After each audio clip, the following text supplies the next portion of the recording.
I'm gonna get this going. All right, I'm gonna post it for sure. So we're live. So don't say anything stupid. No, just kidding. I'm gonna need you to talk a lot because I'm like out of it. Yeah, I was gonna say if I'm not supposed to say anything stupid, then Why I'm are just we gonna here? be sitting here like letting you just it wouldn't be the worst. Share it. I'm gonna knock that mirror down, buddy. We could try that though, where it's like I'm just sitting here and then you're like kind of talking and stuff like that, and then after a while you'd be like, "Why are you not saying anything, Dave?" And be like, "You said I wasn't supposed to say anything stupid, and that's all that I know how to say." Everything I say is stupid. You know this. You know this. If anyone knows that, you do. All right. We're live, Colin. Hello. All right. We were trying to think. It's been 2 weeks since our last one, so we have to get caught up. Hi, Joe. Joe. So what else happened? Oh, well, a lot has happened. I should have wrote notes.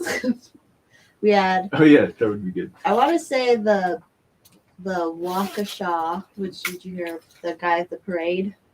Oh yeah, that did happen since the last time that we met. Yeah. It feels like forever ago already, but Everything feels like forever. It's like 10 a.m. this morning. Feels like forever ago. Like what happened this morning? No, for sure.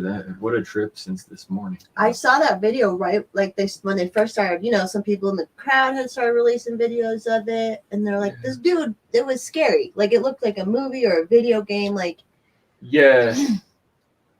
Yeah, and I didn't really like dig in super close to that, but I kind of did my lazy stuff just to kind of try to be remotely informed about stuff. Like I'll open up my YouTube home and then I'll kind of see. I can usually get from like Tim Pool like the surface level of like what this. Like honestly, more about the story than what you'd get from a lot of places. Because not only do you get like what looks like actually happened, but you also get him telling you like, here's what here's what the corporate press liars are trying to say happened. Yeah. So, and yeah, I didn't dig in incredibly deep on that myself, but it was the normal nonsense I was used to. Yeah. I was gonna say the news didn't dig in deep. They were like, yeah, which whatever. Like how they always say Facebook is radicalizing white supremacists, and that's why there's that whistleblower, and I'm like, here we have a guy who is posting black supremacist stuff, which whatever, I don't care about white, black, whatever, right. But it's like, here's someone who's literally looks radicalized to the point where he literally like ran people over, and we're memory holding it. We're not calling him a terrorist, and we're not like. Well, yeah. Well, this is kind of we were kind of trying to get into this like 2 weeks ago, and I think. Yeah, I think I'm starting to find more answers on that because I've been strangely perplexed about like how exactly it works where the population generally speaking decides what's news and what's not, and it's clear that like the media decides what's newsworthy for people, and that's like something that's almost impossible to escape. Like even if we think that there's something that happened, like Daniel Shaver, Duncan Lemp, like that was a pretty serious deal. But it's like no matter how many people know about it, talking about it isn't going to have the same effect because, well, we all have the same shared perception that it's a minor story compared to other things. Right. That's just because it hasn't been as blown up by the 24-hour dinosaur news cycle. It's insane. But in that one, as far as I can tell, they kind of started to try to lie about it. And then when they realized they wouldn't be able to get away with that, it's kind of like they're just starting to brush it under the rug and act as if it didn't really happen. Well, and then a school shooting happened. So then they're like, oh, okay, we don't have to talk about it at all. We'll bring it there. Because there's a white, angry school shooter kid. So that's our next focus, Yeah. Which, as far as I can tell, that one didn't, like, get that much. Like, that story didn't last that long, did it? They're trying because they're bringing the parents into it and stuff. But it's still like they're calling that a terrorist act. A school shooting's a terrorist act, but driving a car into a parade isn't. like Well, what I did gather from what some of the media was doing was that they were using language like, "Oh yeah, this very tragic and unfortunate accident that happened," and kind of just trying to get people to think that, yeah, like who knows how or why, this all happened, but it's just very unfortunate that this guy's. Well, I think one of them was like some of these blue checks on Twitter were even saying it just like so an SUV ran into a crowd, Yeah. as if like removing the individual from the situation, as if like not only didn't he have any nefarious intent, but he also wasn't really there. It was just the sometimes it happens. Sometimes SUVs run into crowds of people and zigzag around to try to smash as many of them as possible. Yeah, but I mean, from what I've seen, just the idea that you would try to suggest that it was an like innocent mistake is about as absurd as anything we would already expect. especially since he had just gotten out of jail for trying to hit his wife or his girlfriend. It's like, okay. Multiple reports of him like of attempted like motor vehicles. I mean, but that's like weird how like predictable that kind of stuff is. It's like it's ridiculous how you can almost expect that when they lie to you that the truth is going to make the lie look that like, why would you even think you could get away with that? Like, well, it's similar things with the Rittenhouse thing where it's like, well, in fact, one of these people that said something stupid on Twitter about that, I mean, the way that because I said something about on the situation of like all of this video evidence has been available. It's been available. We've been able to see, and all of the evidence that we've been able to see shows that it's insanely clear-cut case of self-defense.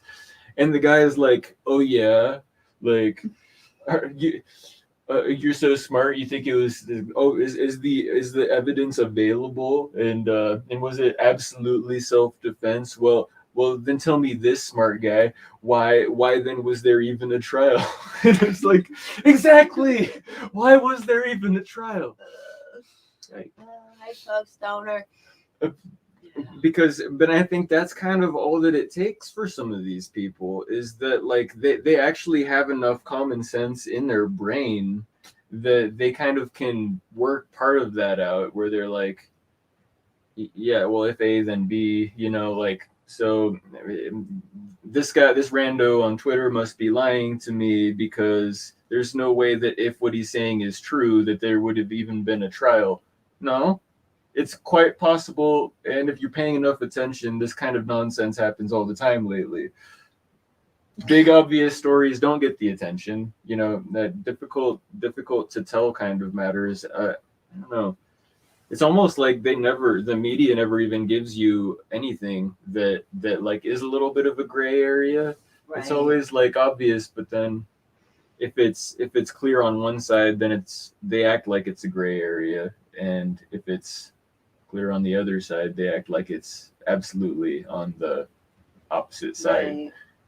Do you think it's like there's like some sort of nefarious plan going on right now to villainize good guys and like say bad guys are okay, like with Rittenhouse guys or like this guy who drove the thing? It's like they don't want to say these people were bad. These were bad people. And yeah, whatever happened. But these are bad people. Why are we defending them? Or why are we? I'm a bleeding heart sometimes, but I don't get that point. And that it's like, is it the news trying to like say like bad people are okay, or like how do you feel about it? Well, I mean, it's clear that they're not trying to remove from the like conversation, like in a general cultural level. They're not trying to remove the idea that there are evil people, but it does seem like as far as like they're concerned, people only believe that an evil person must have all of these buzzword things attached to it. Like, so the evil people would be they're trying to make sure that those are only the people who don't have the right politics, I guess, for one thing. And then because they don't have the right politics, in order to convince people that they are in fact evil, you have to attach all these labels to them one way or another, which they're clearly able to get away with that even when they have no evidence to do it. Though all the media has to do. But here was one brilliant thing that really opened my eyes that I'm gonna have to think more about. I hadn't really thought about it like this before, but I watched not maybe the whole thing, but Michael Malice was recently on Jordan Peterson's podcast. And that was an Is it interesting good? conversation. Yeah. Okay. But one of the things that Malice brought up was because they were kind of arguing a little bit about where is the nefariousness coming from? Jordan's well aware that these media people are being manipulative and propagandistic and dishonest, because he's dealt with that himself. That's a lot of what red pilled me, was watching that all happen back then. But like, how much control and how is it really accurate? I think Peterson was kind of pressing him on this. Is it really that accurate to say in such strong terms that this corporate press is like the enemy of the people? How much power do they really have?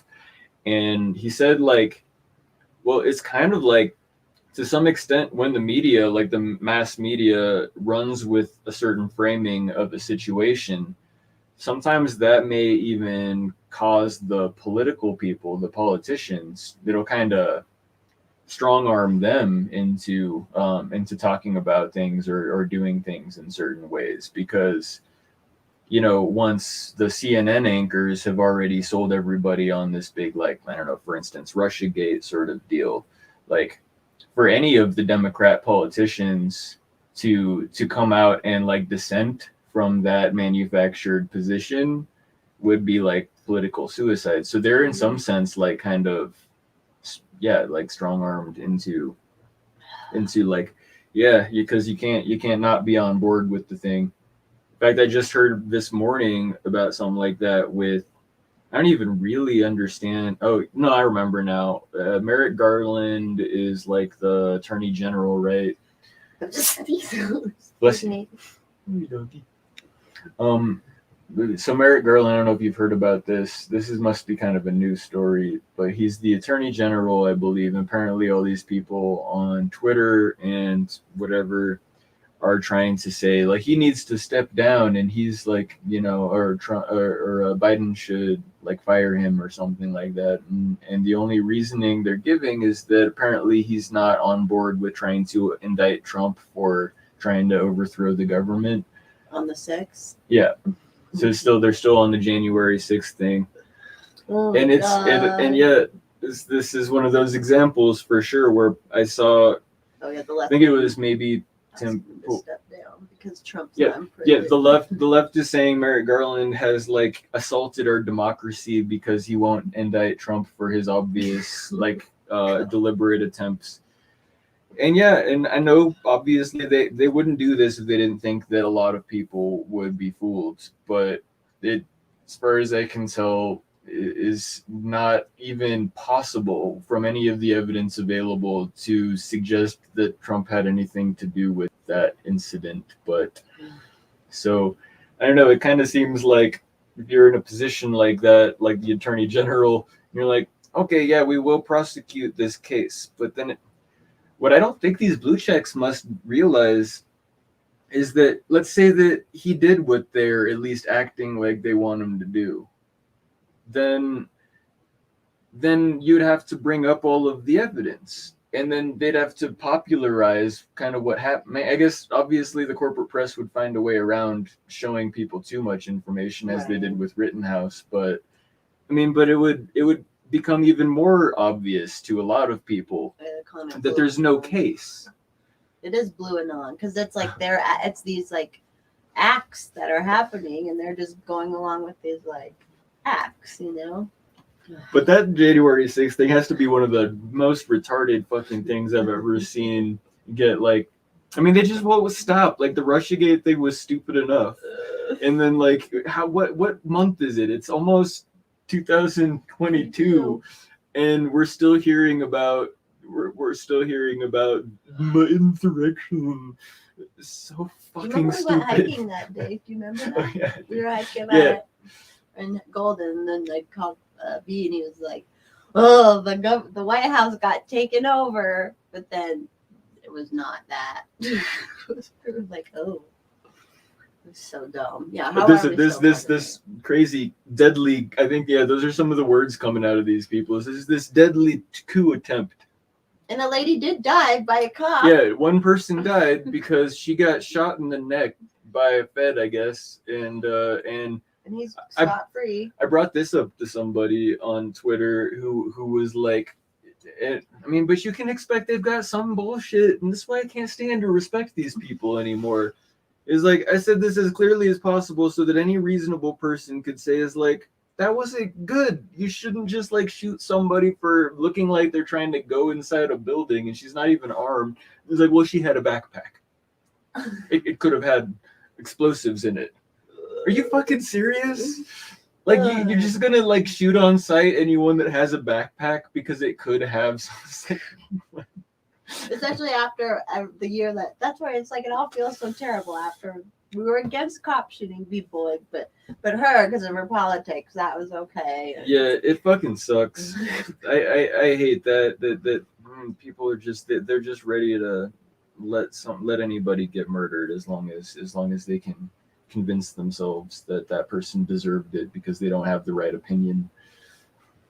And they just made the whole thing like they talk about how stupid everybody who isn't super far left is. We're all stupid, idiot, hick, redneck. So then it's like, but you thought they were going to take over the government? Like you thought this plan of going into this building, I thought these were idiots, but how did you think that they're going to do this insurrection? Like, I guess that's double speak, which is also something we're just used to at this point, is that on one hand, they're saying something so confidently, but on the other hand, then but this confident thing that they're saying is like this other thing that they're saying completely contradicts the possibility that what they were saying before could even have any basis for it. It's like, yeah, these people are a bunch of idiots, but then, regardless of what it is, there's no possible way in hell they would have overthrown that. And I don't even understand what people are supposed to believe, how they're supposed to believe that is even going to work. Like, I don't. Just said they're like, I don't. It wasn't good. Nothing was gonna happen. Like, what did they think was gonna happen? I don't even know I've been of the opinion that some like federal like FBI really talented like manipulator or something like that must have ahead of time kind of had some clever way of convincing these people like, yeah, we're going to go in, we're going to make sure that we stand up for our country and defend our rights, and because this election was a sham and we're going to go in there and we're going to tell them. But like, I'm guessing whoever it is, like nobody there, everyone probably thought somebody else had a plan, but nobody, that they were actually just idiots that were fooled into going inside of a building as if they had a plan when they didn't. Because I saw the videos footage, they're like, we're here, like, and then of course you saw this cop in a mask and they're like, they got him on camera too, and he's like, okay, you guys just make sure that you're peaceful, no violence, and all this kind of stuff. And they're like, and the guy with the QAnon shaman or something like that, he's like, come on, people, this has to be peaceful. We're here, we have the right to peacefully assemble. And you have all this kind of stuff, and then but then now what? He's in jail for like forever. Yeah, I think he was one of the people that's seriously going down too. But I don't know what any of them actually thought, if they thought at all. Like, we're gonna go in there, and it seemed like they were just goofing around. But what I suppose if I was trying to think I was gonna do that for a reason, I'd be like, well, I'm gonna go in there and demand answers. Like, we need to see this information because we believe that you guys, did this fraudulently, and but I don't know what you expect. Like, because a sit-in type of thing in a restaurant like that has some strength to it, because, well, as long as people are sitting in, then no paying customers can come in. But if you're in this like Capitol building, like, what are you gonna do? Like, try to just obstruct the proceedings of Congress until they meet your demands to not even give you the give your guy the presidency. That's the thing, is they're acting as if it was a coup, like they were going to go in there and storm and take over the Capitol and then like capture the flag. Like, we're going to grab a flag and then the country is ours, and then we can turn this into the white supremacist, fascist, totalitarian state that every libertarian conservative wants, or whatever. But did you see the Ray Epps stuff about Ray Epps?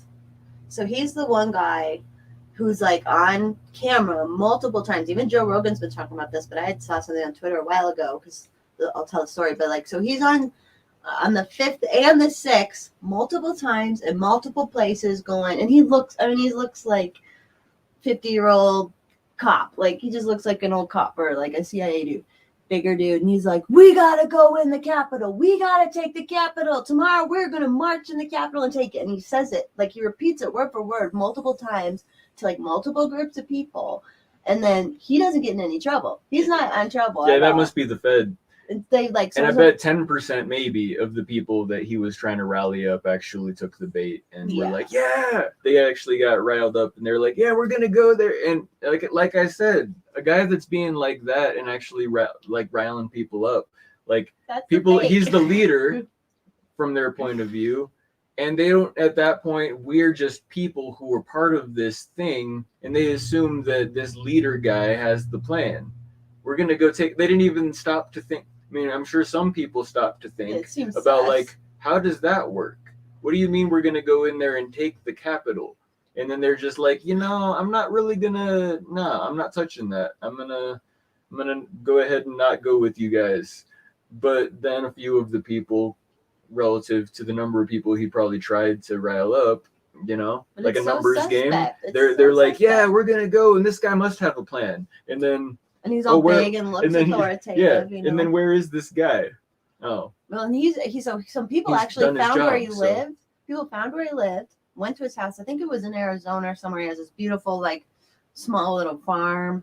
And they're like, hey, Ray Epps. He was in his golf cart getting his mail. And they're like, why are you in trouble or anything? We have you on video saying all this. And we have buddies who are like, fighting charges from that day. And you're not fighting any charges. And then, like, yeah, it seems like if anyone incited an insurrection, it was certainly you and not Trump. And then those guys who confronted him, magically, one of their houses got raided by the FBI. Huh. It's like, it's so corrupt from the top. That guy is a private thug game now. I mean, it has been. Maybe note how confidently, when you first told me about this dude, and I haven't even seen that, I was able to tell you that is the Fed. And then you'd said all this, and then he's obviously a Fed, and that was obviously what happened. And he's not in any trouble. And that poor guy in the bullhorn, like, he's going to jail for like 40 months or something. Like, you have this guy who was literally saying, we need to take him, inciting violence, like actual words inciting violence. And he's all like on his little ranch in Arizona. I know, it's like, it's so obvious. And it's like, how can we fight against that when they send the FBI against you now? Like, that happened to Project Veritas and stuff. It's right. Like, it appears that that kind of stuff. I know there are definitely white pills out there, but there's definitely some black pills out there too. And it's, I mean, it is really kind of bleak in some ways how like it doesn't even matter what the truth is sometimes, because even if you have abundant evidence, they're still gonna try as hard as they can. I mean, how hard they seemed to try to take down Coward. I don't know if they even believed that they were gonna succeed. Sometimes I wonder if they even do this expecting they're gonna accomplish what they appear to be trying to accomplish, but instead they're just kind of trying to continue their divide and conquer. They're kind of trying to just keep the narrative going, because as far as the Kyle thing goes, it's probably more important to them than actually seeing Kyle go behind bars. It's more important to them that the people who fall for their shit are still buying the narrative of like, yeah, we've got a serious problem here, because they frame it as if like, well, this is the precedent that has just been established. White people can just go ahead and murder whoever they want, and they get away with it because they're white. Yep.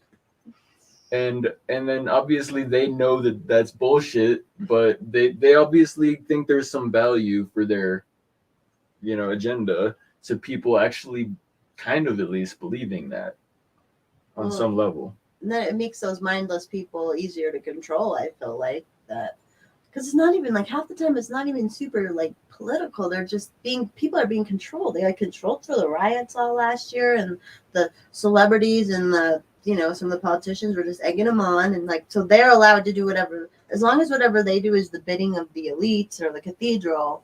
Then it's good. But if you're an independent individual trying to defend yourself against this mob that was for the BLM, those guys were there specifically for BLM, not because they're fucking criminals just looking for trouble, like.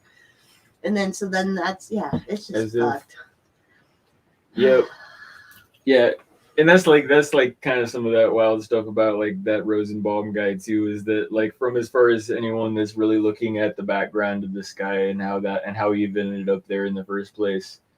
Like I remember suggesting that was probably going to be some of these riots it's not just a whole bunch of Antifa like diehard, like believers in the whole like commie thing and the it's not just that. There's also just a lot of people out there, especially people who are in a desperate situation, drug addicts and disaffected, whoever, who are like, oh, all these people are going and they're looting and they're burning stuff down. Well, that's going to provide cover for me to be able to do some of that shit too. Like that whole like FSU fuck shit up mentality. And that guy didn't care. I mean, I don't know, like I don't know how black people would feel about the fact that he was yelling, the N-word over and over again. But maybe sometimes, depending on who, I don't think everybody gets equally offended. Some people are like, yeah, some people say that and they don't mean it meanly, but a lot of people are also like, why is this white? I would imagine some people are like, why is this white boy saying the N-word like this? Like, I don't know. Yeah, he wasn't exactly putting off like good airs at all. Yeah, he didn't appear to be. I think it's safe to say he wasn't there to help Black Lives Matter or to further the Black Lives Matter cause. If anything, he would be hard. I mean, of course, people who are there trying to do it could also harm the cause quite easily as well by setting shit on fire and stealing stuff. But in his case, like it just looked like he was there to cause mayhem. And it's not obvious that he believed in their cause. Design too, with them letting all these people out last year during COVID, and then it's like, of course, people who have nothing to do, nothing to live for, and see violence. It's like gangs. I mean, they're just going to find each other. Eric July always said, he's like, even when the cops that are down fighting riots, he's like, they're all the same. They're all just people looking for the fight. And I know cops are trying to de-escalate, but not really. The ones who want to go do that are wanting to go fight. I'm sorry, like I'm not no judgment, but come on. No, you're right. You're absolutely right. So it's just like they're just equally warring gangs to me at that point when it's violence and destruction of the civilian stuff. So I don't know. That's my opinion on it. Yep. Yeah, absolutely. Oh, God. We're all black-pilled. Although I like I said yesterday, meeting up because I went to Jack Murphy's doing brunches, which if he has one still coming to your state or city, go check it out. But it was fun. It was yesterday. I met some people I have been friends with on Twitter for a while. And then I'm like, okay, first of all, and I've been meeting a lot of people through the Mises Caucus and that's awesome. Everybody's really cool. You've been the networking social butterfly. Well, yeah, because what the hell else am I gonna do? I'm not allowed to go dancing. So, anyway. Well, you're crushing it. Like I'm really happy that you're part of this. Getting my social wings back in this world that's like crushed my soul. Yeah, and you've found a way to. I mean, it's something to be said for the fact that you found a way to like make a difference and bring people together, because we're such a disorganized herd of cats. Yeah. Like it is hard to get us together. And I don't even know. It's hard for me to even argue. We need to organize because it's difficult from the sort of libertarian perspective to even consider but that's.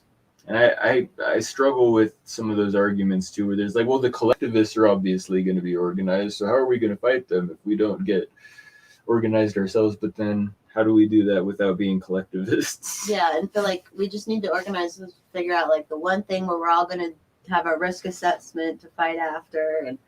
I'm going to post today, but I'm actually very like I'm hopeful because a lot of people have been down on Colorado because it kind of is going that direction, but I'm not. In I've some told ways you it's many not, though. times. I'm like I told you many. I'm like I'm not giving up. I will die here. But everyone I'm meeting now, everyone really wants to fight for Colorado, and everyone's like, this isn't an ageist thing, but it's like a younger generation. I'm feeling is feeling liberty right now, and then like right. and we're all hot. Like all the Colorado people are hot. Like literally, I'm not even joking. And I'm the best. I mean, judge. everyone here. Yeah, I was talking to someone who had just moved here, and she was like complaining that trying to meet friends here, they always want to go like hiking every weekend. Everyone wants to do healthy shit. Like, why?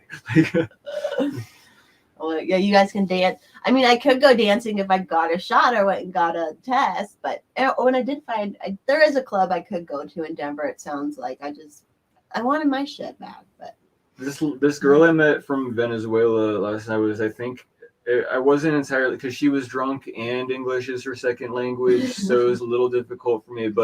And I was completely misunderstanding what she was trying to say for a minute because she asked me, "Do you go to church?"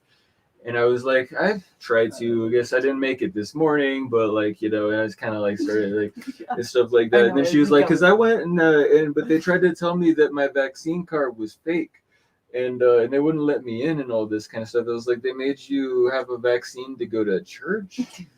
And then I realized she was talking about the church nightclub. Yeah. And like, oh, never mind. That's a good mess up. Yeah, it was kind of funny. But I'm also not sure if it was what she really meant was they thought that she had a fake driver's license proving because she was just 21. But in any case, yeah, there's that whole thing.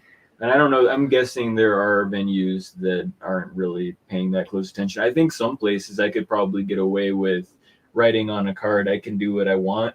And then when they ask for my vaccine card, I could just hand them that. I think it's probably worth doing, even if it fails, because especially if maybe we can arrange so that there's somebody recording at a distance where they can't necessarily tell they're being recorded. And then just be like, just do that because it'd be interesting even if they do reject me. Be like, oh, well, at least I tried, but. Because I kind of want to go to Milk Bar and stuff like that. I know. I told you about that time I was talking to those kids that were going to the Milk Bar, and they're like, "Oh no, I forgot my vaccine card." And they're like, "No, don't worry, we don't have to go back. Just text your roommate, and he can send you a picture of it on your phone, and then you can use that." And then they're still talking about it. And then our other friend, he's sick right now at home because, he actually went to Milk Bar and got COVID. And so it was like, "Oh, they have COVID at Milk Bars?" Yeah, they're serving COVID on the rocks, and it's a vaccines only, and so that's the only way. Or a test, because my friend Chloe and he was like, he showed me on his phone how he was trying to forge one for me, a test thing, because he has to do it every week for work or whatever, and which I'm like, I get it, but he's fighting the vax right now, but I'm like, I don't even want tests to go. I could test to go to tracks, but I don't fucking want to. But he was showing me, he started like forging it, and I'm like, that's sweet, but no, not yet. I don't want to give in at all. If I don't have to, everyone has their line, everyone has their point, but like, so we do need our more speakeasy places. We just need some of the warehouse. I mean, and that has been like, and that's part of my shame is that I haven't done more to make this happen, because that was such a fantastic idea. The idea that if they're going to try to do this, then we need to bring back basically like the underground, like dance party culture from the 90s. Return to tradition. And I totally want to do that. That's what I want to do. I don't need to be part of the mainstream. I'm kind of disgusted by that culture anymore in general now too, because I mean I obviously respect Eric Clapton and Busta Rhymes and Nicki Minaj, but like everyone else appears to be fucking like compromised. I can't even listen to the Rolling Stones anymore because Mick Jagger pisses me off so much. Like, I saw this morning. It was probably clickbait, but it was Skillet, this head singer of Skillet was like, we're more like revolutionary than Rage Against the Machine. And he said they're like Rage Against the Machine is government rock, or he called it that. I'm like, that's a good genre, government rock. Yeah, fuck those grifters. They're all on the payroll. Yep. It's so yeah.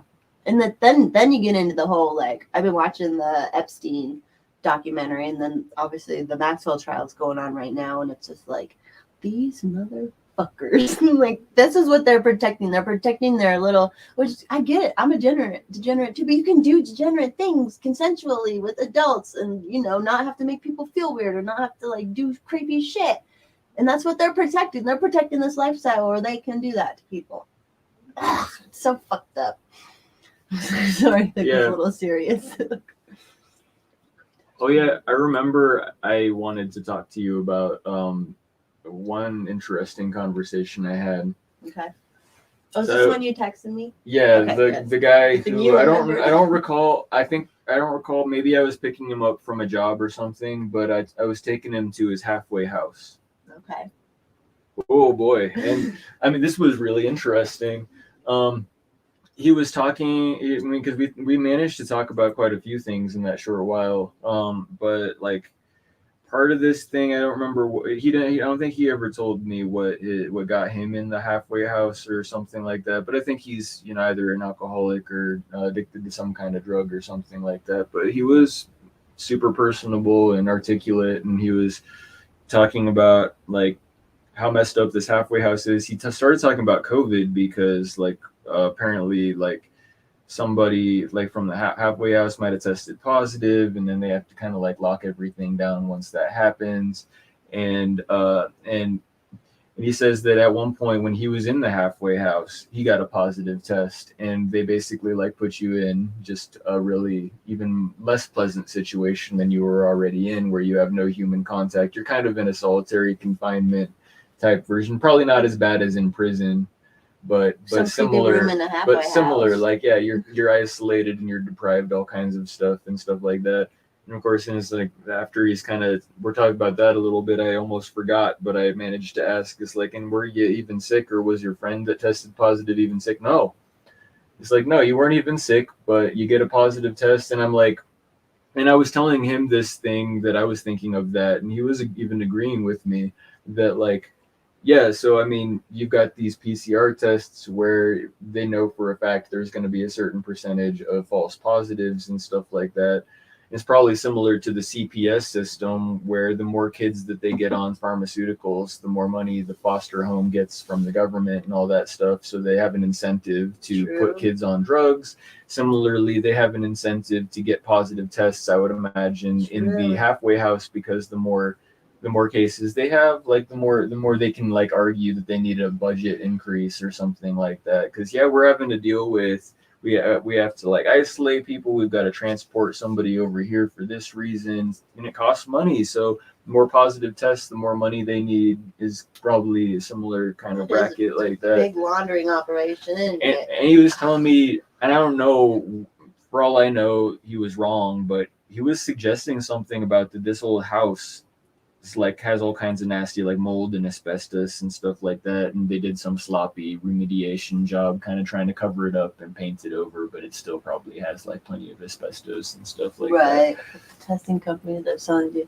Yeah, like I don't want, it's all fucked. Like I believe that. Like, so you've got the test racket, and that's also a money thing because you got to pay for the tests. It's money it's all money laundering. Yeah, it all is too. The convention center downtown Colorado, $60,000 a day that would go to the convention center, which I'm like, I'd love to follow the money on that one to see who all gets money for that. $60,000 a day from April till December, not one fucking person there. Now we have all this healthcare shortage, and I'm like, you spent all that fucking money then, like, and they're just making it worse and worse, and like, well, yeah, and it's easy to forget about the Great Reset thing too, because I mean, it's you can't assume that anything they're doing is not purely for the sake of actually making the economic conditions worse, because that does appear to be what they're trying to do, and it's clever because it's hard to convince normies that something like that even might be going on, because they can't even wrap their head around the possibility that they would intentionally try to destroy the economy. Yeah, they think no, COVID did. COVID, it's the disease. It's COVID. Yeah. Yeah, Well, like, you know, it's like my mom is like, I refuse to believe that all these doctors are really that evil. It's like, no, how I'm can not they telling you that believe the it? doctors are simply evil. And I'm not trying to paint in your head the idea that there's a lot of people that just do bad things for the sake of doing bad things because they want to cause pain and destruction. It's not how it works. Like, And they can know, but they know that, oh, there's all these people who have all this control. Want the government, they like can know they have all this control, but they can't fathom. They just can't fathom that they would be controlling them for the bad. It's like, which is especially is another one of those things that's wild because they're so sure that Trump was literally Hitler and yes. and that this government was a fascist regime under Trump, but suddenly you remove the orange man and it's not fascist anymore. No, now But it's it is when the Republicans do something that the Democrats appear to not want them to do, then that's the fascism. But then when the Democrats do like the stuff that's actually really blatantly authoritarian and fascist and like fascistic, Big yeah, Pharma. very. I mean, they've got the control over the corporate press, and these corporate press people are fascists, but they're the ones that tell you who is and who isn't a fascist, so therefore they can't be fascists. So can you imagine people that stupid? Can you imagine if Trump hadn't have said you can't work a job unless you pass this purity test? Like, can you imagine if Trump had suggested that? Like, and now now it's fine, it's normal, it's cool. It's like this is the new normal. That's normal. Ugh. But there was more to that halfway house thing too. Okay. So I got into so that was just one random kind of disconnected piece about the asbestos. Like, that doesn't surprise me either. They probably get away with that stuff, and they can probably even buy off the inspectors to just not really care because they don't care about the people in this halfway house getting cancer later on in their lives or something. Obviously, right. They care about keeping bodies in the halfway house. And he was telling me like there's so many drugs in this place. Like it's like everybody in there is doing like Dilaudid and fentanyl and stuff like that. And it's like, and I keep on talking to people who are talking about this big thing with smoking blues. Like, I guess blues are like these fentanyl pills, and they'll just kind of crush them up and smoke them on a foil. Damn. And yeah, I'm sure it tastes absolutely terrible, but I'm sure that it fucks you up just fine. But he suggested that the like cops and the people who oversee this stuff are really just blatantly looking the other way and they don't care. I think they hope that I think there is a plan coming from somewhere up top. Yeah, let them overdose, let these people die. It's good. We definitely are down to have the population decreased and I'm sure that they do consider that they probably consider that it's a morally justifiable thing to do because these are drug addicts and they were on their way out anyway, and and they're going to be a blight on society, and trying to pay to keep them off the streets and all that stuff is going to be a tremendous success. So like an intention to let as many of them as will die of drug overdoses, I'm sure is going on while keeping them in the system and continuing to go on this like COVID racket. So they'll like keep these people in these halfway houses as long as possible and even let them do drugs while they're in there. Hopefully they'll die when they're in there. And if they had a positive COVID test, they'll probably get some extra money on that. Yeah, exactly. So COVID death. So it's this whole racket, and I'm sure it's generating all kind of all kind of profits for them and all that stuff too. Because I'm sure it's also a privately owned like halfway house kind of thing too. Yeah. So nothing's really private anymore, but someone makes someone did you see that movie? There was a movie about this lady who would basically find elderly people that would be really good wards of the state and say like they can't like care for themselves, and then she would get money for taking them, and she would get all their assets and stuff because she would she'd get them to sign everything to the state. It was like, this is real life. This is like real. Yeah. And it was so creepy. And she got like Yeah, just worse. like the CPS thing too. And I Yeah. remember there was a really good Tom Woods show episode. I think it was Three Man Behind the Wall. And I think he was interviewing somebody who had been working for years in the CPS system and was just talking about all this crazy stuff. Just how shitty it is. And yeah, they will like do what they can to make kids be in the system yeah. as much as they don't. Take As them to their much as little that's not islands good and for the shit. kids. Yeah, probably.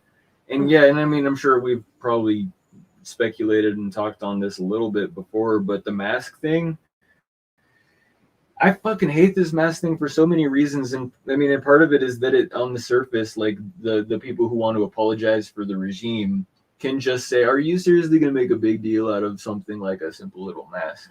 And that's the thing is, I know it's not just a simple little mask. I mean, they're depersoning people. They're doing God knows what to the children's heads that are basically being told like your face is diseased, and if it's not covered up, you're gonna kill people and all this. I mean, like, are you serious? Like, you're not really thinking about the implications of that on their lifelong psychological health, or you just don't care.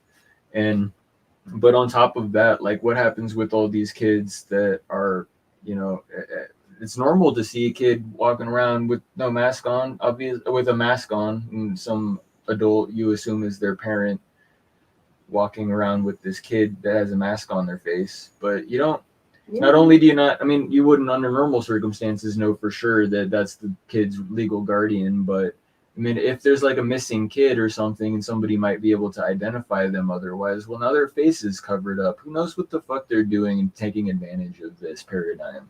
It's disgusting. Yeah, and like you said, they're treating it like it's a button dirty. Yeah, they're making it a dimensional. And they'll even compare that, because I've had people who I know in real life, not just on the internet, they were like, well, there's rules to wear pants to school. And I'm like, okay, no. A child's face has nothing to, it's not in any way, shape, form comparable with why we wear pants. Yeah. Like, well, my first tweet that ever got more than 1,000 likes was basically a quote tweet of somebody who made that point, where they were like, well, you can wear pants, so you can wear, why do you wear pants if you don't want to wear a mask? I was like, because I don't have a cock on my face.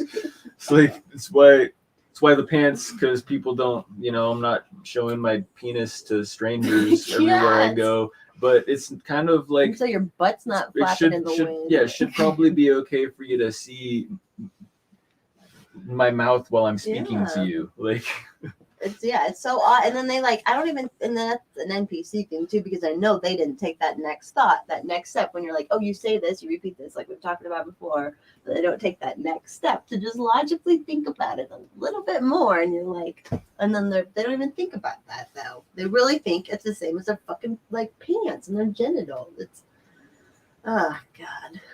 I had a friend who said on my Instagram, she's like, thank God my kid's not in school now, because she was scared of like unvaxxed kids. And I'm like, Lord. Yeah, well, I'm also thankful that your kid's not in school now, but unfortunately that kid still has to deal with you as a parent. Yeah, you dumb shit. And she is a dumb shit. Like, of course she would say, like, know, people that you haven't even known. Were like, there's been people who've surprised me during this whole COVID thing, but then there's been some people where there was no surprise there. Like, I knew that was going to happen.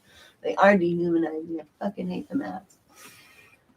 Though I talk to enough people though to be a little bit more white-pilled than I may otherwise be too. Yeah, because well, and when it comes down to the mask thing, like that kind of reveals a lot for people. Like if somebody suddenly like has some reason to think that I'm not on board with it, then suddenly they feel like they can open up. Mm-hmm. And we can kind of talk about it. So I have some nice conversations with people who are kind of they're not like part of the same social media circles or anything, but there's a lot of just random people in the world who have minds of their own and kind of miss a time when they felt like we were kind of operating from something close to common sense, and when and they're not quite as like worried. I think, and the interesting thing too is that it seems like it's a lot of like Hispanic or like Black folks that are more like woke on this stuff, proper woke. Yeah, the right one. And maybe part of that is because since they aren't white, they feel a little bit more like they can have their own opinion without somebody ascribing it to their whiteness and apparent racism or something like that. Because are you gonna tell this black guy that he's a white supremacist? Well, they'll, yes, of course they still will, but it's not as easy for them Yeah, to they do will, that. because you can be the black face of white supremacy still. Yeah, they do that with like Larry Elder. Or Yeah, that whatever. was who they said about Larry Elder. I was gonna say Thomas yesterday, Sowell. I invited my friend Allie, which you've met Allie before, I think, but I invited her to that Jack Murphy lunch, and she was just like, God, it's just nice. Because she's got businesses in all the counties that are doing the different mask mandates, and so like she's had to be uber aware of all this shit forever because she has a retail store. But she was just like, oh, it's just nice to be around people where you're like, it's so normal to like not fucking be that with you know, and you don't even have to talk about it or like, although like we were walking into this hotel and we're like, okay, like if they'll ask, well maybe we'll oblige them, you know, not to, because I don't want to be a confrontational person. I'm not, but like we didn't wear them, and there's other people not wearing them that weren't part of the Jack Murphy group too. Yeah. So it's like, yeah, there are more people out there that. Yo, I just don't have a life anymore, so I'm like in my own world. I'm just kidding. and I mean, in my life, at least I have, at least because I don't really have a life in one way, like, because I'm constantly like working and It's otherwise, around and people. sometimes when I'm not working and I'm trying to decompress, I get a little too fixated on the Twitter and all that. But other than that, though, I mean, yeah, my life mostly persists of just going to the grocery store and stuff like that. And yeah, it's been cool the way that most places I've gone, people don't really care, and even in many cases where a lot of people are following along with the mask thing, like the people in the store aren't actually saying anything Yeah. to anybody. Because we've been doing it like that most of the time. Like, if you want to wear them, wear them.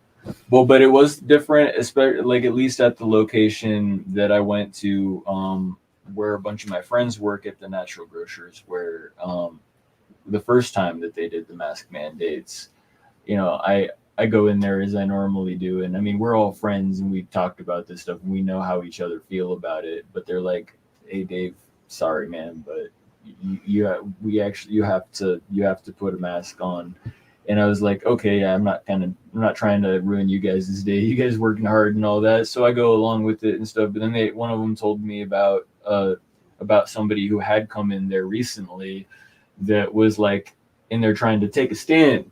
Like, kind of good for him, but sounds like it was a little bit not well thought out because he's like, you know, making a big deal out of it. I think he might have even knocked something over, which was not a good idea. Right, obviously. he was aggressive. But yeah, but they were refusing to check him out, and he was like, "This is outrageous," which it is. But you know, they're also like, "Hey man, we aren't really into this either, but you know, we can't we're not allowed to check you out unless you have like the mask on and stuff like that." And they even like, because this did get to the point where he's knocking stuff over, they even I think called the cops, and he's like making a scene. It's like, "Oh, you see this? This you know what? Here we're seeing violence is inherent in the system," like the Monty Python thing. But the cops are like escorting him out, and then they don't even arrest the guy. They just because the cops, I think, even when in they're not wearing masks themselves, but they're like, "Yeah, we have to. The business here wants you out of the business. Then we have to remove you from the business." And then they didn't arrest him. They just took him outside and be like, "Okay, just don't go back in there." Like, that's it. Like, we have to somehow organize businesses all doing a mask compliance at the same time, because we all understand no one wants to get fined. Like, we hate fucking government regulations and fines, and we don't want to make it worse if you don't have to.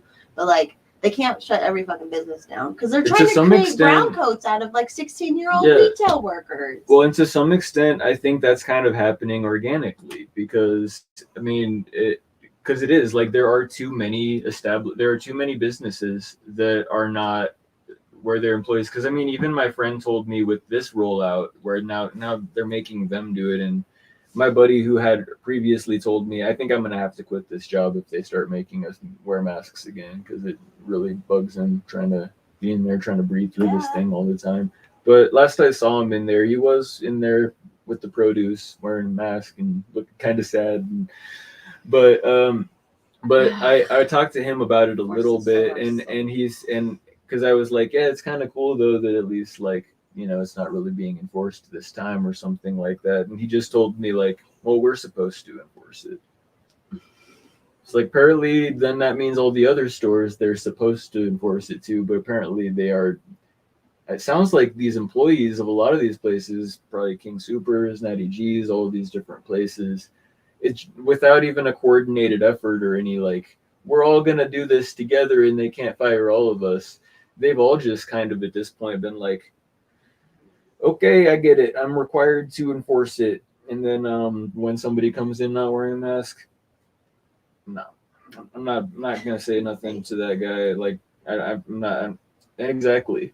Nobody wants to be a Karen, like No. except for the Karens. Yeah.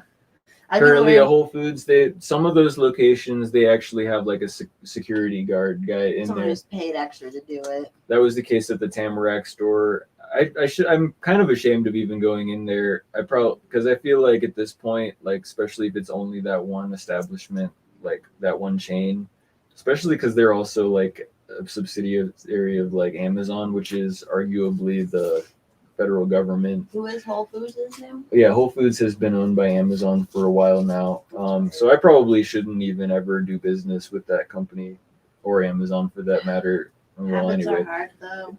yeah, and it's so convenient. But anyway, Yeah, I'm not causing problems. Like I just work, and if I only go, I'm only getting enough stuff. I can go to the self checkout, so I'm like not going by as Right. many people. I wear my hat. I like don't talk to anybody. yeah, but I mean, I'm finding it to be generally cool. Like at least with the employees there, if I see regular people in the store not wearing a mask, it gives me a little bit of anxiety when I'm trying to get around the store because I've always felt that way anyway. I get overwhelmed in like big supermarkets that are crowded and stuff like that because I'm like just trying to get what I'm getting and going, and there's all these la-di-da-di-da people with their carts. Someone will always be right where you're Yeah. trying to get something. Or walking, blocking the way, walking really slow, and like like veering back and forth so that like I would have to look like a jerk to try to sneak past them real quick because they're not paying attention to their surroundings. But nowadays, it's like I just feel like if they're wearing a mask, I'm afraid to get anywhere near them because they've got some kind of weird mental disease that isn't going to rub off on me, but it's going to make, I don't know. I don't really know. I'm not really afraid of anything, but I'm not interested in being close to those people. They kind of wigged me out with their weird cult shit on their face. I don't know. It's like, well, they're a little they're dehumanized. They're Yeah. like forcing dehumanize yourself, and it's no, it doesn't. It's like not a. Sorry, I took an edible, and I'm like, it's not like I don't know how to explain it. No, I'm losing my train of thought, but They're like NPC status. yeah, it's disarming, and it's not Yeah. like. It's not against them. Like just Right. sometimes when people do something to dehumanize themselves a little bit, like do crazy things with their body or whatever, like it's like alarming. You know? And I guess it's a subconscious thing from my perspective too, because if they've dehumanized themselves, like it's still not right for me to consider them anything less than a human, because I know they are, but a natural like way that I see them is not as people. And that It's like, they'll go along with. You're the like rules. a robot thing that who knows what's going to come out of your head, who knows what's going on in your head if you are on board with this shit. Are you being Right. controlled, and like what can they control you and make you do? Because obviously they're more my like worry, my neighbor who can come to my if they're under some weird brain control or something, like. I don't think it's not as direct as that. They're not like being like literally robotically controlled in the corporate press. Maybe they As are. much hubris as they have. I don't think so. Maybe I the mean, vaccine put those robots. I saw a story about it. They put like robots. They made some alive robots, and they were breeding, and they're microscopic. So maybe.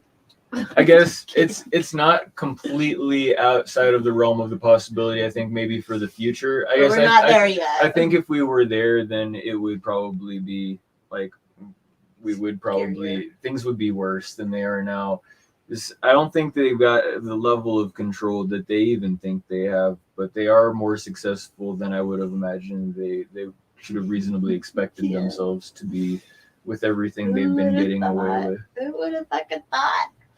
But I told you about this time, I think. But I went into a Walmart a while back, and when it wasn't really technically required, I think they were maybe passively saying like, we ask every customer in here who's not vaccinated to kindly wear a mask, and it's like, oh, okay, cool. Well, I appreciate you asking, and but I just kind of go in there. I think I was a little bit high, and but I was just in a really good mood. I kind of come in there, and I'm like, God bless this place and all who dwell within. And I just kind of go to try to get my thing. That was where I saw a picture of the print your own mask sort of thing that I thought was ridiculous, and I posted that on Twitter. But then I'm just walking along, and I just see this one dude, and I made eye contact with him, and I smiled at him, and he just really quickly did this whole like sort of Did like, he have a mask on? yeah. But that was the thing about it, is that it didn't occur to me that he was wearing a mask at first. I just in that moment saw him as a person, and I was so full of love. I just wanted to smile at him. But then I think his reaction was either related to the fact that I wasn't wearing a mask in one sense or another, where like either maybe I'm mocking him by smiling at him because I think he's a tool for wearing a mask, which I do, but I wasn't thinking that at the time. But or it's like, oh wait, he can see me? I thought this made me invisible. Like I don't know. Like That's true. That is probably a lot of people. They don't want to be seen anyways. yeah, I imagine that's the case with especially people who do it in their cars and outside. Is at this point, I think it kind of is just like they like that they get to not have a face in public. Yep. It's just easier for them. I mean, and I understand it's easier, but And some people, their girls, like their makeup, they don't wear the makeup because it'll get messed up anyway, and they don't want people to see their face without the makeup on, Right. so they prefer to wear the mask. And they'll wear them like up to here. For Christ's sake, everyone's wearing them like up to the bottom. Well, some people wear them up to the bottom of their eyebrows. Yeah. or eyeball. Sometimes when I'm working for a while, and then like my like mustache and all that stuff will get especially messed up and all that, and I still like to stick to my guns that at every opportunity that somebody is cool. Like I'm like, okay, this is a good chance for me to stand in solidarity with these people, and yeah, we're not doing it, and but sometimes I'll almost want to, because I'm like, because I've been having this shit on my face so often today, like now I probably look all like gross and stuff like that. So the pizza delivery guy last night wasn't wearing a mask, which is delivery people always been wearing masks. yeah, I think they're told. Yeah, I think in some sense they'd be afraid of getting picked up by the Ring doorbells. Like, so he did, and I said, thank you for not wearing the mask. I said it to him, and then I feel like a dork for saying it, but I'm like, I wanted him to know that, like, embrace the dork. That was a good thing. Yeah, to say. I'm like, I like to see your fucking face, man. We like talk, we give him good tip, and like, yeah. I remember picking up these like. And I said it, I tried to say it on the download though too. Though I was like, thanks, thank you for not wearing the mask. Yeah, you're trying not to make a scene out of it. I remember picking up these like middle-aged ladies, probably around like my parents' age and stuff like that, from Meow Wolf, and they appeared to have been even kind of conservative too. It was like the middle of the day as well, so it was a little strange. Not the types of people I would have expected. But they get into the car. They get into the car, and they're like, "Oh, thank God he's not a mask Nazi." And then they were starting to tell me that like they were in that place, and it was ridiculous. Like they would try to just take off their mask to take a selfie or something like that, and immediately someone's on it. Like, you people, this is your last warning. You need to have your masks on. Yeah, and I heard that place. I heard it's really cool. I have a friend. I've heard it's cool too. I still feel a little weird about it. She's this girl, and I'm like, yeah, I don't want to go with a mask. There's like kids running around. Yeah. It's also like apparently the guy. I never been to the other one either. Well, this one guy who was just a drunk guy in my car said something kind of strange, which is that like he said that proof that God doesn't exist is that Meow Wolf is cool and it was created by a Satanist. Not sure how I follow that logic, but that kind of put a weird idea in my head about what Meow Wolf is about. Yeah, maybe it's a. Who knows? Well, there's definitely a connection between psychedelics and Luciferianism. I mean, I don't understand the connection, but there is one. But they understand also that like kind of hands-on museums and art, that is cool. I remember going to thing growing absolutely. up. And I'm sure like, it is, and it's like interactive art, and it's it's kid friendly. At least supposed to be.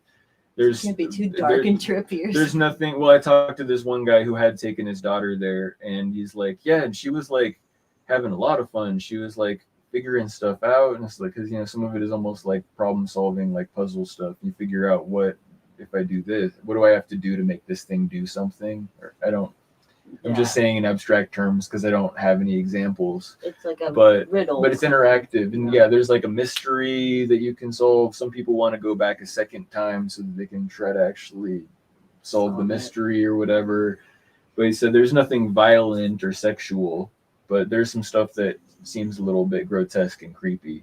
Yeah, I'm sure it is because it's all sorts of artists. Because I sold a house, or I had a buyer bought a house in 2020, and there was this really eccentric lady owned the house, and we met him, and it was kind of unconventional. We were around him a lot. We're not always around him, but and her daughter was this crazy artist, and she would like talk, and it would be babble would come out, but she'd be like talking to you, and it was like words that didn't make any sense, and then she'd get back into like talk normal where you could understand her.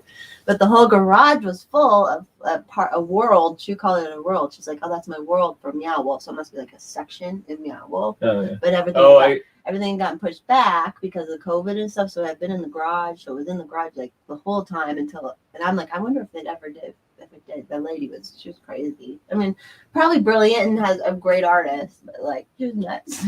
Well, I think on top, like, artists are already nuts to begin with, and then like ones that are in those types of like making their whole worlds, and like, it's like they're immersed. They're very immersed in it. So like it's their work. That's what they're doing. Yeah, and I even had one pastor before Meow Wolf even started that I was talking to. I picked her up at the campus over there. She's like an art student, and she was involved in some of the putting this together. And yeah, we talked about stuff that has long interested me. Rick Strassman, DMT, the Spirit Molecule, and the whole like visionary art thing with Alex Gray, and because I've been pretty immersed in New Age culture for most of my life. So I've always found that stuff pretty interesting. Yeah, I never specifically sought out the occult, except for maybe I do have a copy of the Book of Lies by Aleister Crowley, but even before I had any like reservations about any of that, I would start to read it and just have this strong urge to close it and put it down. The last time I started to pick it up, I was like, I felt like there's something really, I don't know, there's something about, well, it's called the Book of Lies. And what I know about black magic is that's what it's all about, is that you basically systematically lie to people to the point where, in a sense, you're magically forming a different reality. Like gaslighting. Yeah, so I think it's some kind of way of like, well, it's like that thing I told you about the like yoga teacher mirroring the students. You cross your right leg, you say left. If you do that enough time through repetition, and that's how propaganda works and how black magic works, is that you repeat the absurdities, over and over and over again until it starts to actually have an effect on reality. Because people act as if they're living in the false reality that you're convincing them exists, and then that becomes the actual reality, is people who have a false idea of what reality is acting that out. Like it's normal to wear masks during hot yoga. That's totally normal and appropriate, and like the world has gone mad. I fucking hate the masks. I don't have PTSD, so I'm not gonna say I'm triggered, but it really bothers me, bugs me. At this little Mexican joint down here at 64th and Ward, I went there with my friend the other night. I got sick from 2 margaritas. I should know better, but anyways, like they made me wear a mask to the table, like a 5-foot walk. And even when I'm like, no, and then like they had a box of masks, and I was like, are you fucking kidding? And this place like fails their own inspections and shit all the time. Anyways, did you need water the other day? Probably good for now. Okay, I'm just grabbing a sweater. It's actually cold outside. But yeah, well, and that's what you just said made me think that, like, to some extent, I mean, it really is kind of just them trying to cover their own ass because they don't Yeah. believe it makes sense either. But And if every fucking they're business- afraid they're gonna get either shut down, or if they're the employee, Someone they're will afraid they're gonna complain. get in trouble with their manager because they let somebody just walking around the lobby without the thing. As much as, like, you know, this has been a pretty intuitive thing this whole time of, like, how does that make any sense? I can sit down at the table and then, but then, like I was saying that last time with you, I mean, as soon as you even start, I feel like I can't even talk about things like that because then it serves as a concession that, like, I'm pointing out an absurdity. Like, well, what is it then? Like, why is it okay at the table, but it's not okay when I'm, like, standing up and walking from one table to the other to have my face uncovered? Well, then it's almost like I'm already conceding that any of it ever made any sense. We already got so far away from reality from the point where we even suggested that any healthy person has a disease that they're going to infect anybody with. Like, we never ever should have even gone beyond that. Well, they did manage to, before even I really knew what was going on, they managed to convince enough people that there's some strong thing about this virus, that the thing about this virus that makes it really dangerous is that it doesn't, it'll, if it makes you sick, which it definitely will make you very sick and you'll die, but it also might not make you sick at all, in which case you're going to be the one who's causing everybody else to get very sick and die, while you're just like this typhoid Mary type thing. We're just like, oh, I'm just going about my thing, and I'm just leaving this trail of dead bodies everywhere that I go. Like, that's kind of the reality people seem to think they're living in. But I feel like I'm being treated it was like never the case that like, sometimes somebody is pre-symptomatic, is my understanding. So it's possible if I were to come down with COVID tomorrow, then in that case it would be possible that people I came into contact with today or yesterday could have gotten infected by me. But as long as I don't get sick tomorrow, nobody I came in contact with last week got sick because of me, and, you know, so on and so on. So, which I get why that does maybe lead some people logically to think that what you do is just act as if they might be pre-symptomatic. Yeah, you're just sick unless you're sick until, because you might be, but you're not really sick. No, you're healthy. And you can't get people sick if you don't have a disease, but people are just acting as if, I mean, they're just trying to make what's happening to them make sense, even though it doesn't, which they shouldn't do. No, you should. If it doesn't make sense, you shouldn't try to force it to make sense by lying to yourself. You should just say it. It doesn't make sense. And especially if it's abuse, you're being abused. It's like, stop rationalizing being abused, especially abusing other people. Like, yeah, that's the Stockholm syndrome.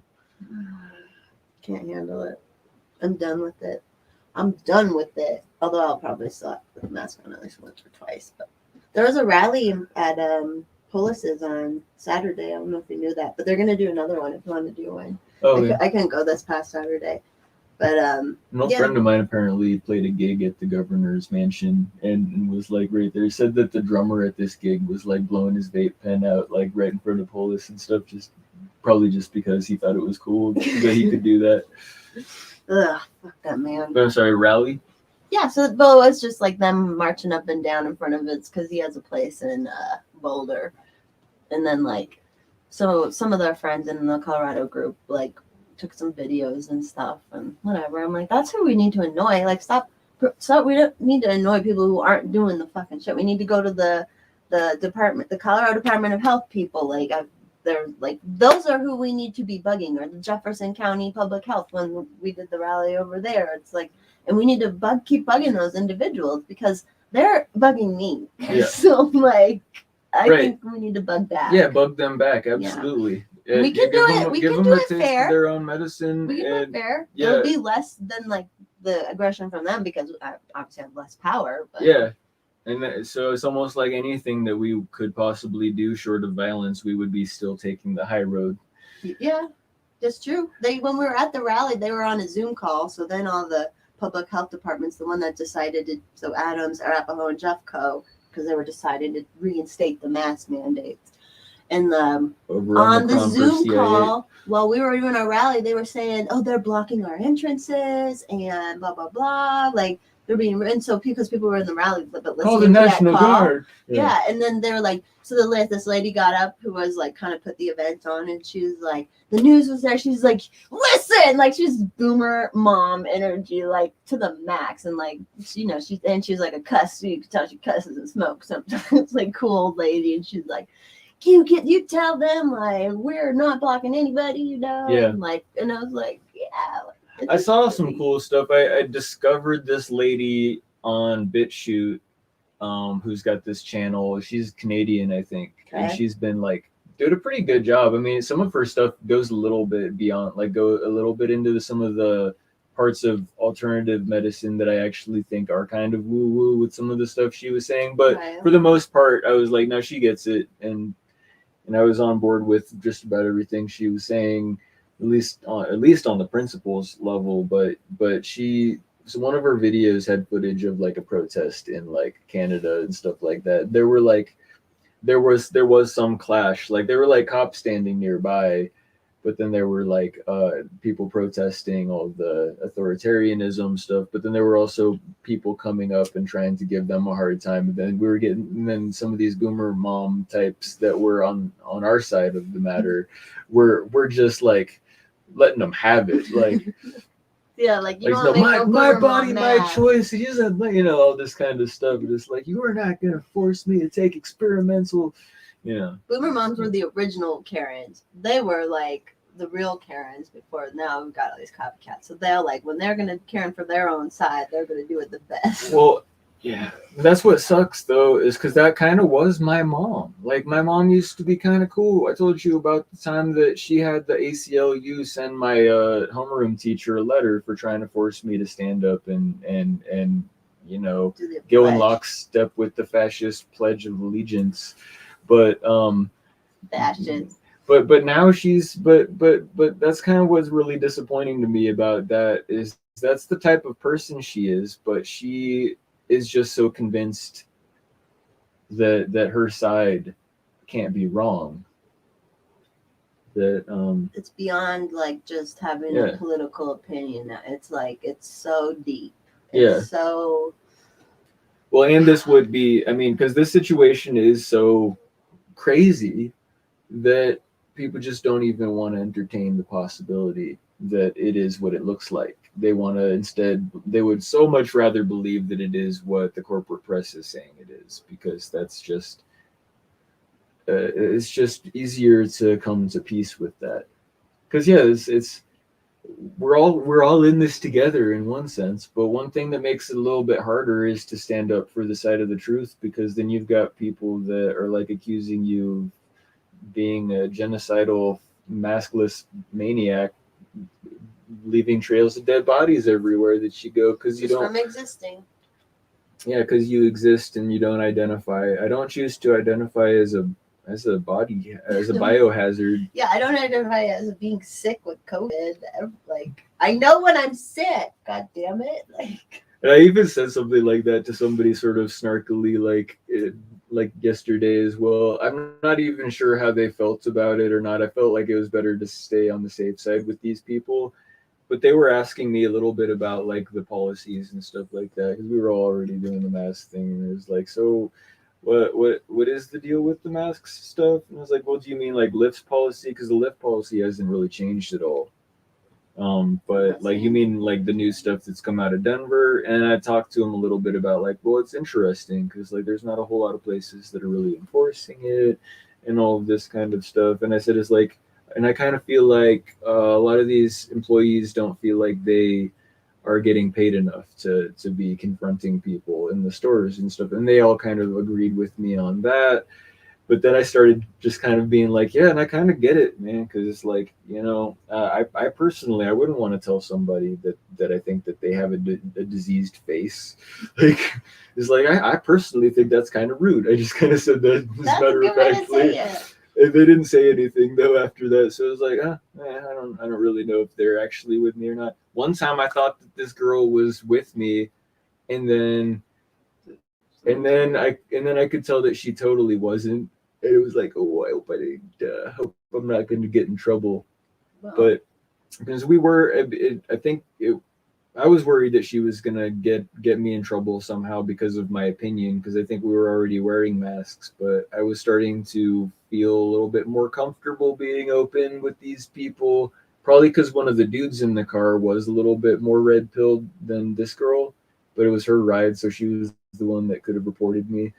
But it was kind of talking. We were kind of saying vaguely, like, some arguments maybe about how it's kind of up to you at this point. Like, it's we're trying to be respectful, we're trying to live in a way that kind of helps make people comfortable, sort of that sort of thing. And I said something about like, but I don't really think most people want to be like Karens and stuff like that. But then she's like, well, I'm perfectly comfortable being a Karen about some things. And I'm like, okay. And then later on in the conversation, she said something like, she expounded upon that a little bit. It's like yeah, if somebody's like severely anti-mask or something. And I was like, oh, I see. Like digging my memory for what I might have been babbling about within the last few minutes. Oh yeah, I might have said a little bit too much to this person.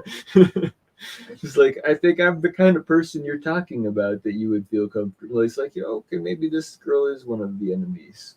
She actually would probably be happy to watch as I get drug into a boxcar for being an undesirable. Yeah, I'm happy to be Karen when somebody's like severely anti-mask. An ultimate authoritarian that just wants to destroy. Like, I got a little too close to having the wrong opinion.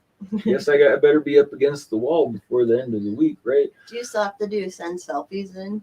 No, that was only the one time, because I think that was only because my opinion changed. I thought that was a new policy, but it turns out I think I did get reported. By that one story where you said the guy didn't even have a mask on anyway. It might have been the girl on the street. It had to have been the girl standing out there with the mask on that was looking at me, and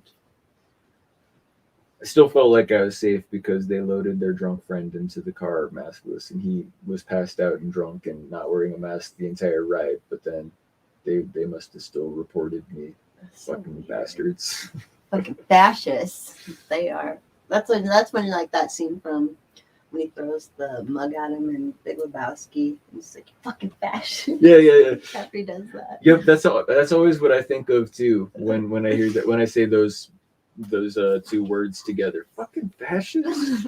Because it's real. Like, and he's someone who just wants to be left Stay alone. out of Malibu, Lebowski. Stay out of Malibu. He fucking throws a coffee cup at his head. Hard. He's like, fucking fascist. I love that. That's Oh my god. That's so good. That would be so good. But what else? Should we talk about happy things? Yeah, sure. You start. What's happy? I already talked about it. I'm happy about just the meeting cool people and shit that I know are on our side, and I hate that I have to say side or like on the side of the truth. It's not like we're on the side of like a political divide. We're just like, and we're not a collectively. Like, yeah. It's just more that there's people who live in reality. Yeah, I mean, it feels almost absurd to say it like that, but it's just, I mean, sorry, I'm not gonna, that's just how it kind of is. So yeah, I like that kind of, that's a positive thing that the people can come together. People who are kind of seeing through this stuff are going to keep finding each other. That's something to be optimistic about. I love this idea of like continuing to kind of organize. Like, I always thought like with this whole like underground warehouse parties thing, like black market, on one hand you could do that just so that you can have a good time and not fall in line with all that stuff and still have a life. That's one thing. But on the other hand, I wonder about doing it as a form of activism. If you could get enough people to show up for some of these illegal gatherings where all we're doing is food and music and art and all this stuff. Like Right. all it is good stuff. And then then let them come and fuck with us, and then we will have footage of them fucking with people who are just living their lives, Just having a good time and being good people. So that's one reason not to take it underground. Kind of like those Texas people who were illegally they were illegally like feeding the homeless while they had like AR-15s like Yeah. strapped to their backs and stuff like that. It's like, yeah, we're just here serving food to people who are hungry, and no, we don't have a license, or do we have a license? Would We you should like to fuck organize one around of and those. find out? I love that so much. We should organize one of those because my friend Allie, she does a lot. She hands out coats in the park too and food too. And they're like, I'm like, and I don't think they get a real license or anything. So we should go bring an extra thing of stuff a couple times. That would be fun. I knew that one kid But who I mean, organized just- part of that. Imagine if you could actually pull something like that off. Like you have like an open carry dance party, and everyone's like being just like super like loving and like, but everybody's strapped. Like Did you see that that's the ISIS world. video? That's the future that I want. That's like there's an ISIS video where they're all dancing with their guns, having a good old time. I don't know if you saw that. Oh my god, I hope I can find it. Yeah, because I didn't show up. I didn't bring a gun to a fist fight. I brought a gun to a legal dance party. Yeah. Just in case somebody wants to tell me I'm not allowed to dance, I'm not gonna confront them violently because they told me not to dance. They're gonna have to try to kill me for dancing. Exactly. If you try to kill me for dancing, well, we'll see who wins that match. Yeah. Probably you, but Yeah, hey. they probably control everything by then. Yeah, they probably win that fight, but guess what? You get to be the dude that made me a martyr. Yeah. Here's one.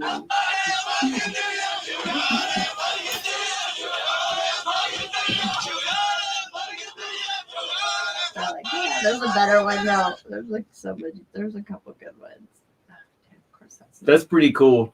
In my head, though, I'm actually just like imagining like an ordinary kind of like Burning Man party where like everybody's being like in the present day and age, like the same kind of normal way that you would expect, plus like slings with rifles and Right. out of the waistband holsters and stuff like that.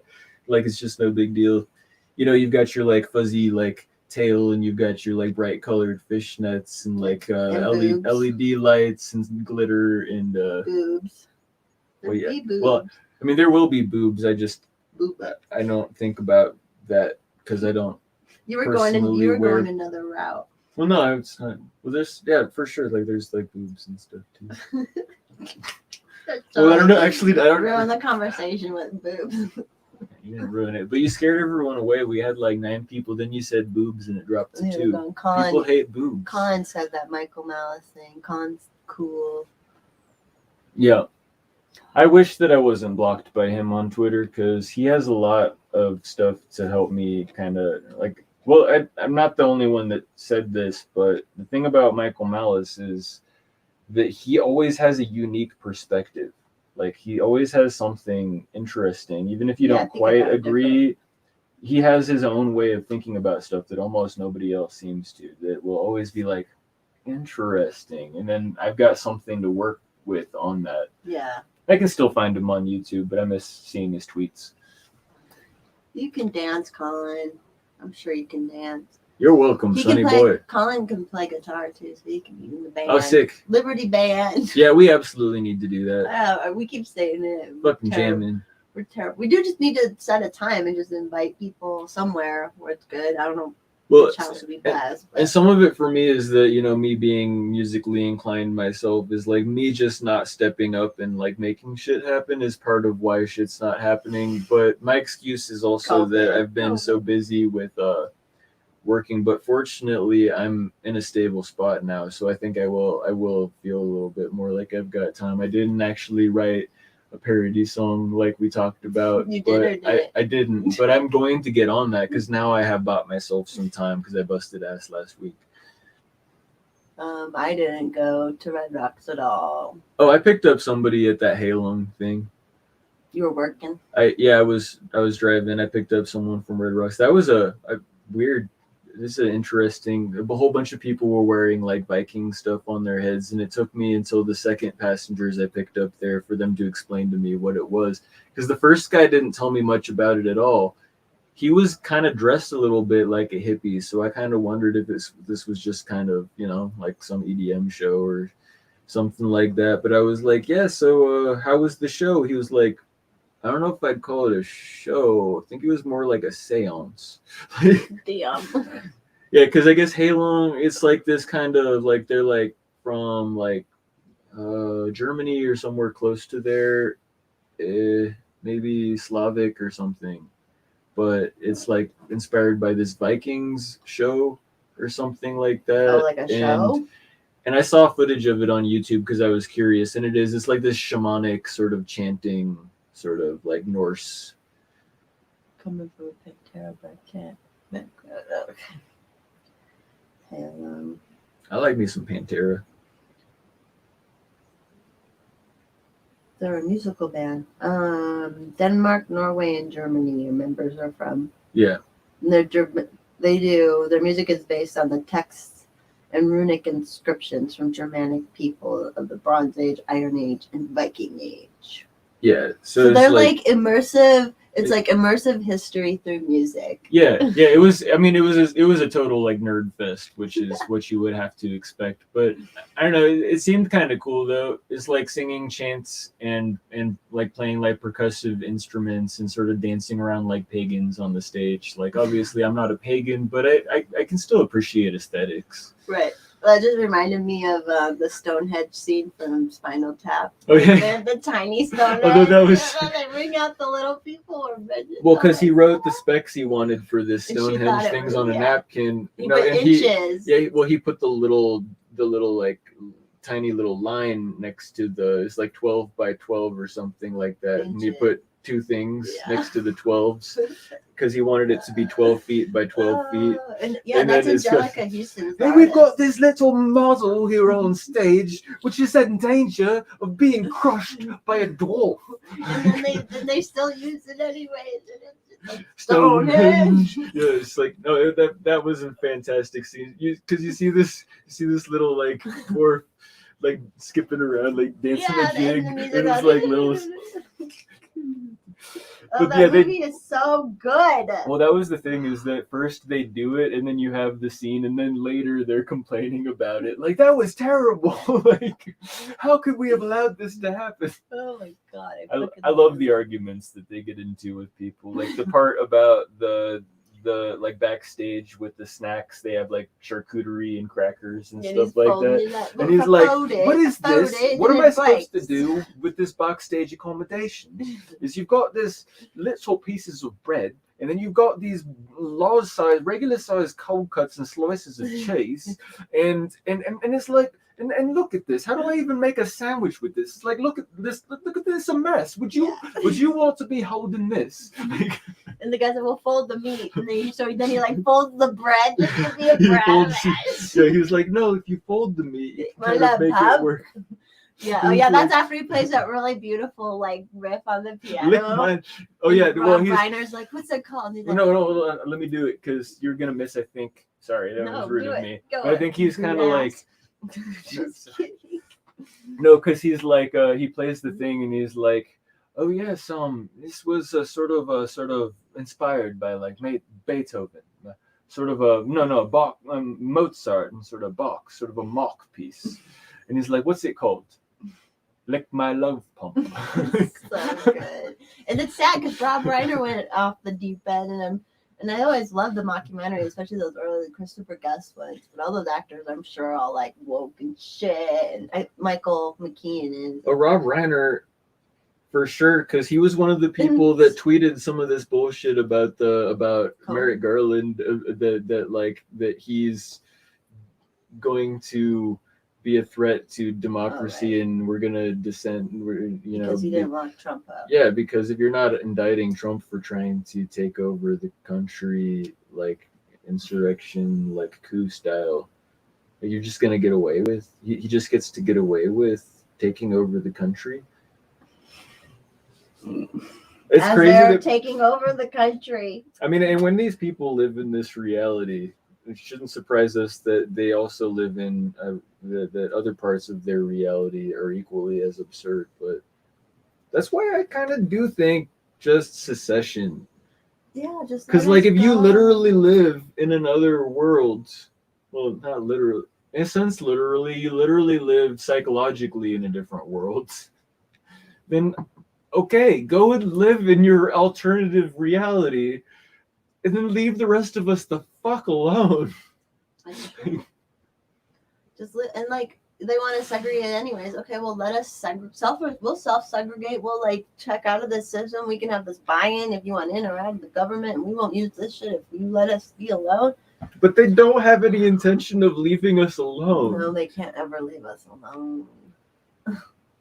That's the problem. Well, it's like the disingenuous commies, even with just their economic stuff. When it comes to not even their like, you know, perceived enemies on the other side of the aisle or whatever. When they talk about their billionaire class, you know, like enemies, it's as if like they want something from them, but they also don't want them to exist. Yes. So how does that work? I want you to pay for my health care and my education, and I want you to, you know, you deserve to pay your fair share so that I can have a better life, but also eat the rich, and like billionaires shouldn't exist. Well, if they didn't exist, then you wouldn't be able to exploit them as you're hoping you'll be able to. So pick one. Yeah.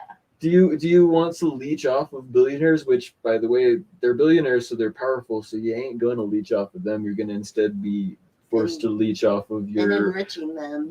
upper middle class neighbors at best. But yeah, man, God. there's so many layers to how it's how far away from reality, and And it seems such that thin line to be between the realities where you're like, it's such a thin line. Why can't like you know, when people talk about capitalism versus like corporate, you're like, they're like blame the rich people and stuff, and it's like you're so close. You're so close. yeah. But you can't just like they can't think of blaming the state. The state, it's not the state. It's these rich people. You know, like it just seems so easy to get. Well, yeah, like I was starting to watch the recent Dave Smith thing where they're taking apart another like, for fun because they knew it was going to be stupid anyway. But Hassan Piker guy, Okay, I didn't watch that. yeah, they were kind of breaking down a video that he did commenting on this TikTok guy who's like a libertarian, and the guy's making his argument, and Hassan just keeps on pausing it to be like, oh my god, oh what an idiot. Like at one point, one of the things I remember is he pulls out his like, because he's just talking about his stuff and like free market economics and libertarian principles and all this. I think he's actually an ANCAP, come to think of it. But he says like he holds up a couple books. He's like, there's Democracy, the God That Failed by Hans Hermann Hoppe. And then I think he pulled up Democracy in Chains by Brian Kaplan, I think. He just shows these books and immediately like he pauses it and he's like Democracy, the God feels like you're anti-democracy now. I told you libertarians were just fascists. So it's like he just immediately kind of just goes straight on to that like, oh yeah, you don't believe in democracy, therefore you're a fascist. I mean, yeah, that's why I don't even want to bother, because if these people are going to be that stupid, like, That's kind of the why same do we attitude. even have to even try to talk to them? And that's how they were with like Jordan Peterson. Like, see, he's like He's standing up for free speech. Yeah, like he's transphobic or like, you know, without like explain the next step. What do you mean he's, you know, they can't because they just have to get that like hyperbole out there. Well, because it goes like, yeah, and that's why this is such a mind virus, because it just instantly they've been programmed to go from here to here to here. Mm-hmm. Like free speech may be innocuous enough for them if you have the right opinions, but if you're defending free speech and you don't appear to be on board with them 100%, then you must only support free speech so that Nazis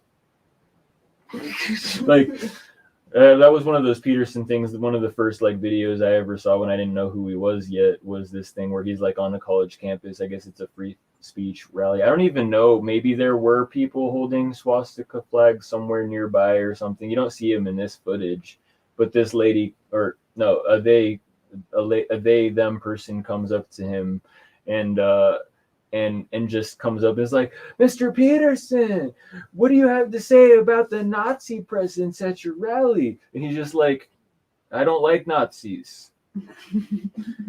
And they're like, oh yeah, well then why are you supporting like the same shit they're supporting or something? It's like that. I don't know what they're doing. It's like I don't know them. This isn't how this like I'm here to stand up for, you know. And then they kind of just try to keep them on the defensive. And that was like, I remember how the they them thing sticks out because at one point he was like, somebody tried to interrupt him and he's like, I'm trying to answer her question. And he's like, don't fucking call me that. He's like, you appeared to be a female. My apologies. It's the being offended shit. Yeah, that's why fuck these people, dude. These people. Oh, they are ridiculous. We just can't. We gotta stop kowtowing to them. Like what?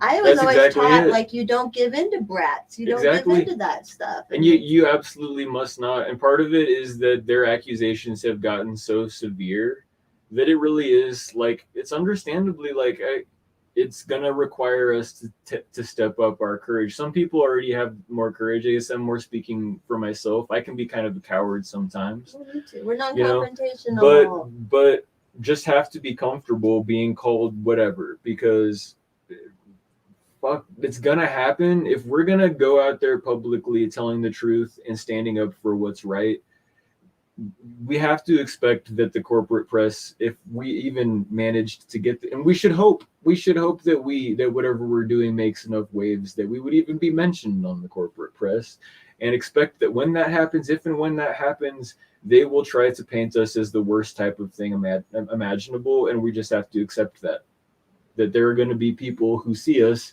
because Rachel Maddow told them that we're Nazis. They'll call us Nazis.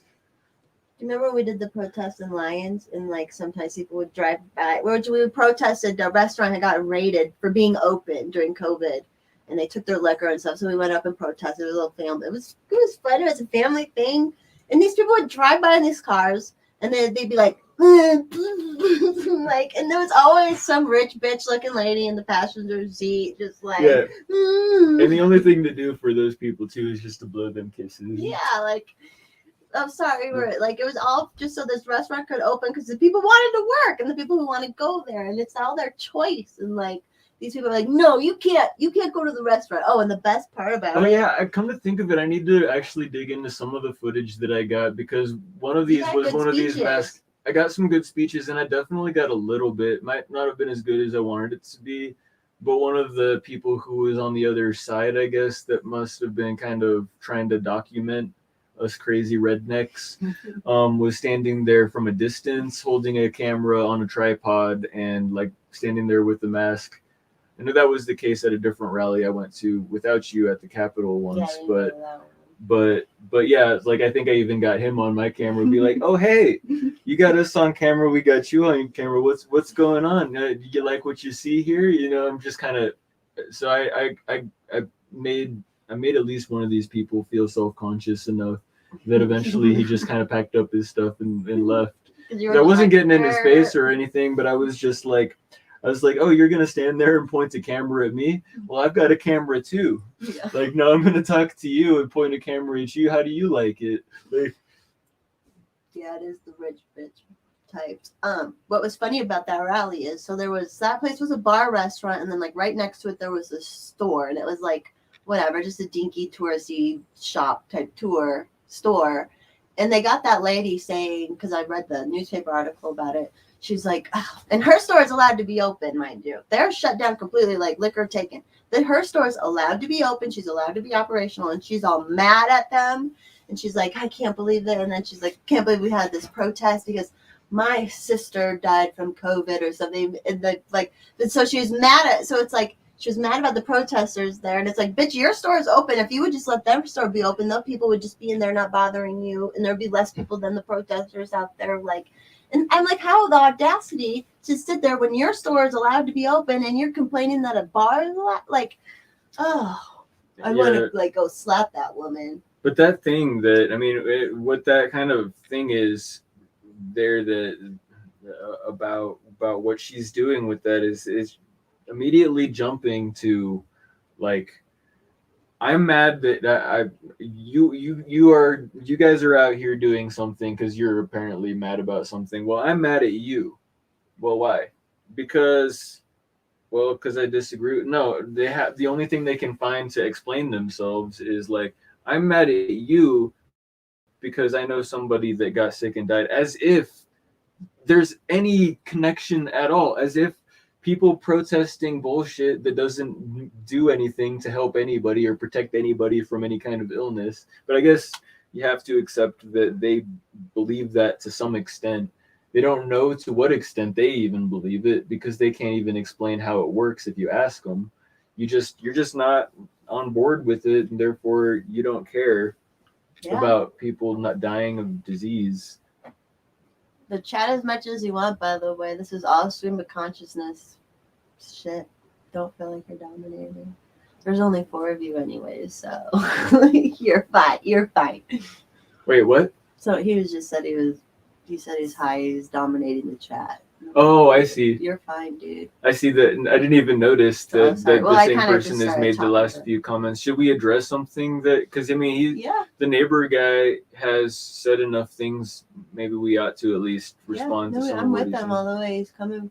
It all come full circle. This is when you're talking about secession. You know how it dominated me in school. I forget what it. Now it's going too fast. Now it's going too fast, guys. We can't read them. I agree that if he's gonna dominate us and he's high, then he could, not be in the most sober state of mind Yeah, for I trust him. risk-aware consensual kink. It comes full circle. Yeah, and then when I said the rich bitch types, they are, and it's especially the ones who have been emasculating to the men and 100% dependent, which I do not judge dependence. I am a strong dependent woman myself. But like, there's some people who just have no fucking clue how the world works and are dependent, and they're these white bitches, the soccer moms and shit, who've like gotten, and they get their way all the time. They're like, and they're mean to their men, and it's just like, I don't know. Maybe I guess the only reason they get their way is that they have other They're people that fucking have their back, and the only way that those people will not turn on them is if they all stay in lockstep with each other. Exactly. You want to lay up here, Tanner? I want to put him up here. He looks sad. Let's shake it. We might be farting. Oh, you picking up the doggy in a bundle? He'll be happy. We're having a dog delivery. Look how long he is. I You guys see how long this dog is? Look at that. He's like a hot dog. He bought hot dog. Well, okay, I need to sit down. Has he ever worn a hot dog costume? No, I don't have a hot dog. Little like buns to put around him so he can be the hot dog. We should get that. I did put a lion thing on him. White women do need to be stopped, but not ones like me that are cool. I don't identify as a white woman anyways. What do you identify as? Forest mommy. Oh yeah, I'm a forest some mommy. sort of ethereal. So if you're a forest mommy or like, a witch or a pagan, like that's at least somewhat acceptable white women. the nice witches at least. Yeah. I don't know. I guess I can identify as like just a meat popsicle or something like that. Yeah, we have meat bags. I don't know if you wanted to take a break. Keep going. Yeah, sure. I think Go eat. we've had a pretty good spurt or something like that. If we do go back on, then we might be a little bit more refreshed after a break. Yeah. All right, everyone. We might pop on later. I'm gonna go get strengthen my white woman vibes. We'll be back later. Yep. Peace out. Get her some pumpkin spice. Yeah, I gotta go get my pumpkin spice refill. So, all right, bye for now.